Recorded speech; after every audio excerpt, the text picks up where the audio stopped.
రాజయోగంలో ఒక చాలా ముఖ్యమైన విషయం గురించి క్లుప్తంగా చూద్దాం. అదేంటంటే పని చేసుకుంటూనే ధ్యానం చేయడం. చూడండి, ఇక్కడ ప్రపంచాన్ని వదిలేయమని చెప్పట్లేదు. మన రోజువారీ పనులు చేసుకుంటూనే దైవంతో ఎలా కనెక్ట్ అవ్వాలనేదే అసలు పాయింట్. దీనే మనం నిజమైన కర్మయోగం అంటాం. అంటే పని చేస్తూనే మనస్సుని ప్రశాంతంగా ఇంకా శక్తివంతంగా ఉంచుకోవడమన్నమాట.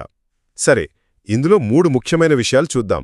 మొదటి విషయం, ధ్యానమంటే గంటల తరబడి కళ్ళు మూసుకొని కూర్చోవడమే అనుకుంటాం కదా. కాని అదొకటే కాదు. మీరు ఏ పని చేస్తున్నా సరే మీ బుద్ధిని ఆ పరమాత్మతో కనెక్ట్ చేసి ఉంచొచ్చు. చేతులతో పని, మనస్సుతో దైవస్మరణ. ఈ సూత్రం పాటిస్తే చాలు. అసలు పనిలో అలసట అనేదే ఉండదు.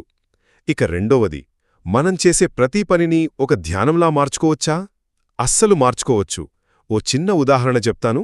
మీరు వంట చేస్తున్నారనుకోండి, దాన్ని దేవుడి ప్రసాదంగా భావించండి.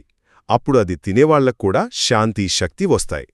అలాగే నడుస్తున్నప్పుడు కూడా మీరొక శాంతి దూతలా భూమికి మంచి శక్తిని పంచుతున్నారని ఫీలవ్వండి.